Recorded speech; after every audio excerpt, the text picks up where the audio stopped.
much to do, to learn and see on Lord Howe Island. Such a lovely place to be is Lord Howe Island. So come over and explore beaches, forests, mountains, and more. So much beauty, that's for sure, on Lord Howe Island. On Lord Howe Island. On Lord Howe Island.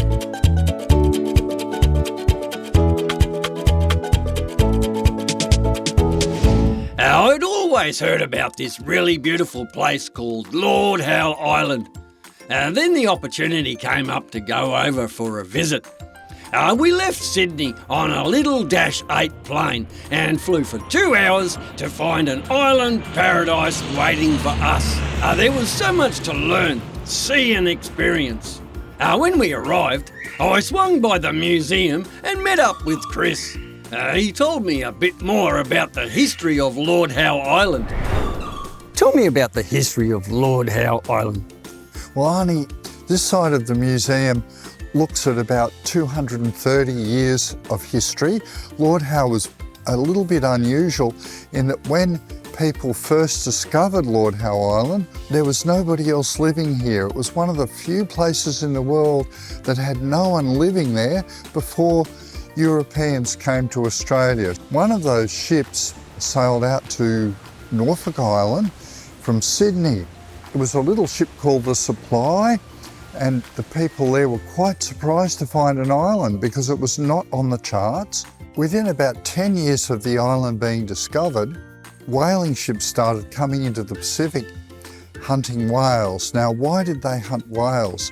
Well, they didn't have electric lights back then, and the oil that they got from catching the whales and processing the whale meat was used to light little lamps. And that's how people got lighting in their houses through these lamps, often with whale oil. Those whaling ships started to come to Lord Howe Island for food and for fresh water. Coming to a new place and starting something new would have been quite challenging. I am sure they would have needed lots of resilience. Have you ever had a new idea? Something new you wanted to try? Don't just talk about it. Why don't you get up and try it?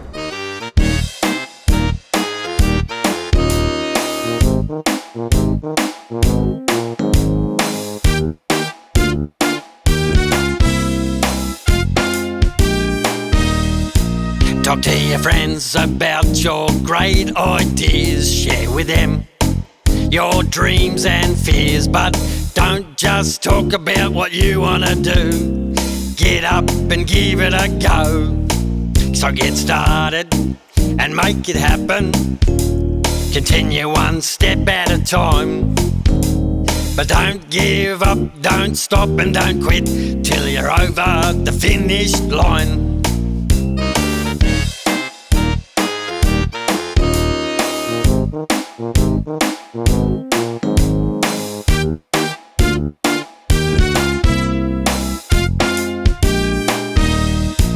Talk to your friends about your great ideas. Share with them your dreams and fears, but don't just talk about what you want to do. Get up and give it a go. So get started and make it happen. Continue one step at a time. But don't give up, don't stop and don't quit till you're over the finish line. But don't give up, don't stop and don't quit till you're over the finish line. But don't give up, don't stop and don't quit till you're over the finished line. Oh yeah. I went down to a place they refer to as the Ship Tree. There is lovely fresh water in this place. Right here is where the Ship Tree used to be. Back in the mid-1800s, the whaling ships used to stop here to get some fresh water from the creek here and some food before they went out again looking for whales for the oil that they use for kerosene. Behind me here is where the ship tree used to be, but it died, and they replaced it with a seedling from the original tree. This tree, they used to come and get fresh water here and carve their names in the tree, and so that people would know that they've been there. It's a real little paradise here. I bet the passing sailors were very glad to taste the fresh, clean water and to see some plants and greenery. After months at sea, it would have been hard work having to carry water back to their ships. We get a bit spoiled when we can just turn on a tap to get water. Now, with all the whaling ships coming to the island, some people thought there might be a good living to be had here by providing more food for the whaling ships that they can get locally when they come and catch fish, because the whaling ships needed vegetables and livestock. And so around about 1834, a small group of people came here from New Zealand. There were 3 people that were English people in the party, and there were 3 Maori women from New Zealand, and they started to farm on Lord Howe Island to supply food to the whaling ships that were calling in. And we know where they were living on the island. It was the spot that we call the Old Settlement Beach, which is at the north end of the island. And our museum here shows a little image of what it might have looked like looking out of one of their palm thatch cottages onto the lagoon. This area is called Old Settlement Beach. It was in this area that the first settlers to Lord Howe Island lived. Although I didn't see any turtles, I did find some interesting things during my beach walk. Shells that had washed up onto the sand. These shells used to be the home for sea creatures. I also saw a variety of flowering plants. I did like the pretty purple one. It's sensational. As more and more whaling ships came to the island, it attracted other settlers, some of which were people that had worked on the whaling ships or had been the captains of those ships, and they also settled and they continued this business of providing food for passing vessels. But also they started to grow food and send it to Sydney. And one of the key things that they grew were crops of onions. When you pick an onion, you can keep it for quite a long time, up to 6 months maybe. And so they were able to farm the onions and store them and then send them off in a ship to Sydney and sell them at the markets in Sydney. So as well as providing for the ships that were calling in, they were also exporting onions to the Sydney market. Knock, knock. Who's there? Onion. Onion who? Onion Mark. Get set. Go! An onion is a round vegetable with a light brown skin and lots of white layers inside that have a strong smell and a sharp taste. You can eat them raw, but I like them better when they are cooked because they make food taste really nice. But did you know there are other cool things about onions that I didn't know before? One special thing is that onions give off a little gas called ethylene, which means you shouldn't store them with tomatoes because they can spoil faster. Onions also make potatoes go soft if they're kept together. Onions are good for you. They're low in calories and have vitamin C and vitamin B. Plus they have something called anti-inflammatory properties, which means they can help your body fight swelling and irritation. Oh, and have you ever noticed that onions can make you cry when you cut them? That's because when you slice an onion, it lets out sulfur compounds that turn into a gas called propanethyl S oxide, and that gas makes your eyes sting and water. It's a good idea to stay away when onions are being chopped, just like I do, so you don't end up crying. What did one plate whisper to the other plate? Dinner is on me! Some scientists came to the island and they took away seeds and plants in about 1869, and amongst those were the seeds of our native lowland palm. Howea fosteriana is the correct name. When it was sent overseas, it somehow or other got the name of the Kentia palm. So it's more widely known as the Kentia palm, and it was discovered that this palm, even though it came from a subtropical island like Lord Howe Island, could grow in quite cold climates, even in England, in Northern Europe, in North America. And in the late 19th century, people loved exotic plants from all over the world. And so when this palm arrived, they were delighted because it gave their houses a somewhat tropical feel, even though they were not in the tropics, a very important part of the island's income. What kind of plant grows on your hand? A palm tree! The Kentia palm is one of the most resilient plants around. This makes it one of the most popular and hardy indoor plants of all time. It can handle low light conditions. It doesn't need to be watered frequently.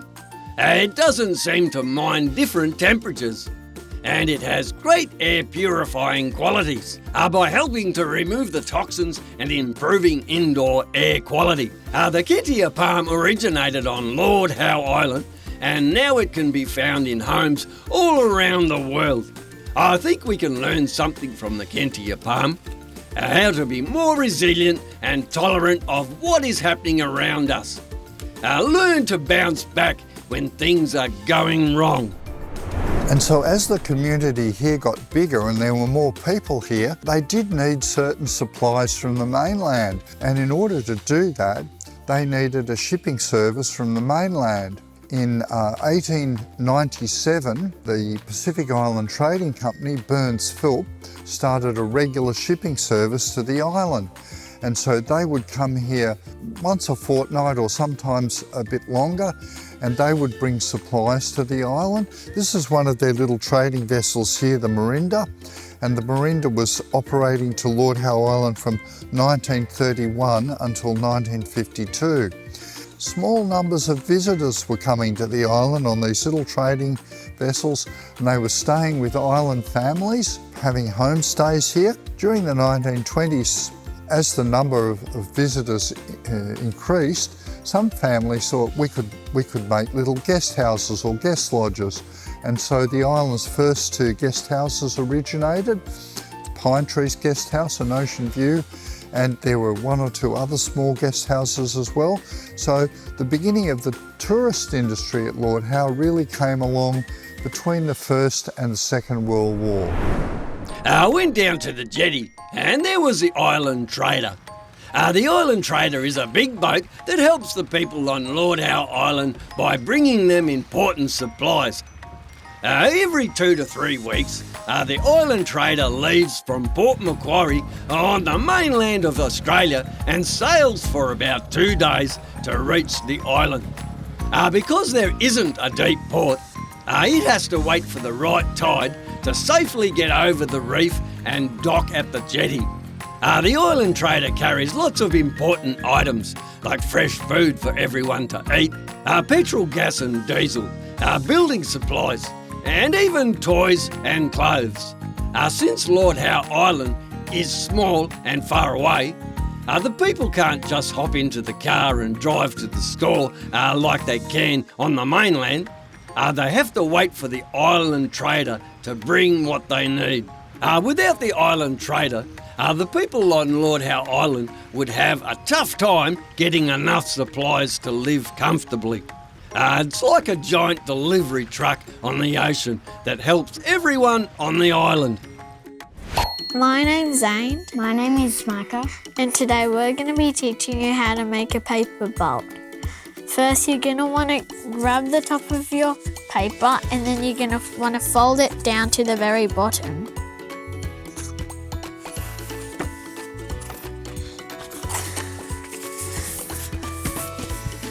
And then you're going to want to turn it around and then you're going to want to fold it down again.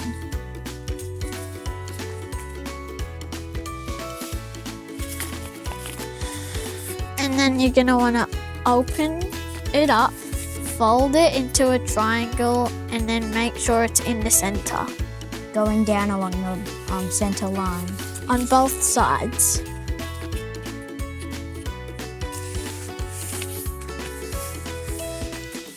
Then you're going to want to fold the bottom up, Making sure you're only grabbing the top flap. and then you're going to want to turn it around and do it on the other side. And then you're going to want to grab the corner, and then you're going to want to tuck it inside. And then you're going to want to do it on the other side. Except folding it over, not tucking it in.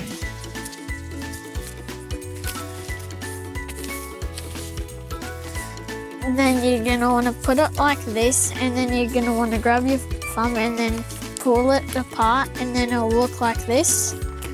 Fold it down. And then you grab the bottom of your piece of paper, and then you put it at the very top. Making sure you're only grabbing the top flap.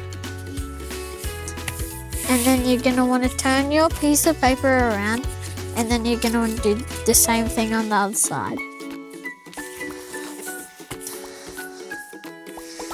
Then you're going to want to grab it like this, and then pull it apart, and then fold it down.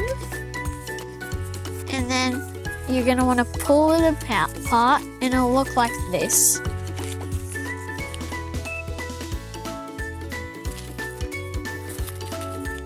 In Lord Howe Island, when we both went on a boat.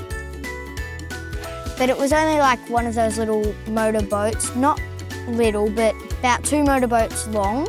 And instead of having a closed off bottom, it had a sheet of glass in the middle.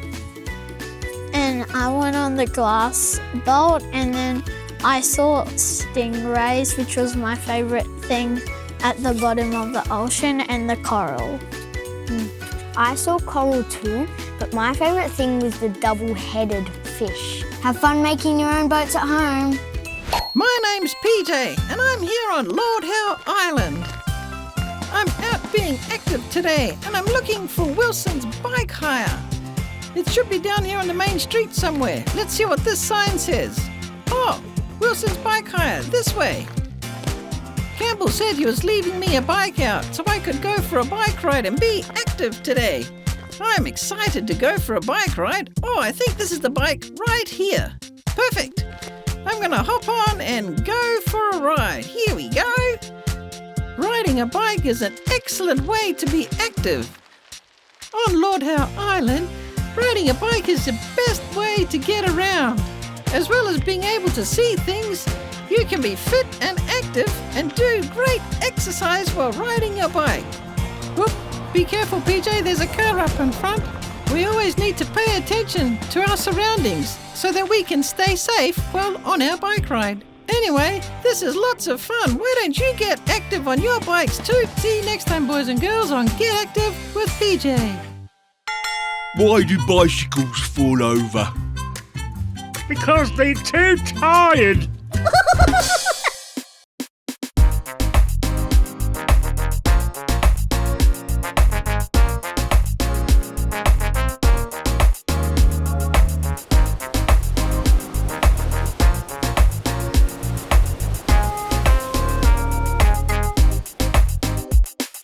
Try your best every single day in what you do and what you say. Just try your best. Try your best. Try your best every single day in what you do and what you say. Just try your best. Try your best.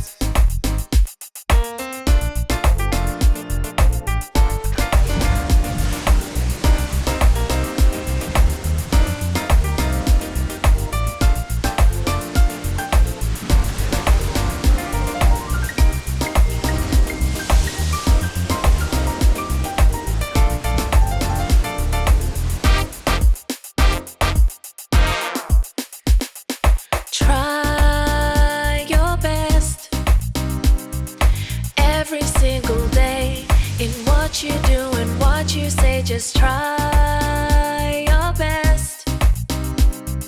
Try, try, try your best. Try your best. Every single day, in what you do and what you say, just try your best. Try, try, try your best. Try, try, try your best. Try, try, try your best. Well, that was interesting. Learning about the early days on Lord Howe Island and learning about resilience. Now, that's something we all need to learn. When things get tough, keep on going and always try your best in everything you do. I'm Arnie from Arnie's Shack, and I'll catch you all again soon as we continue to learn more about Lord Howe Island. So take care, stay safe, and God bless.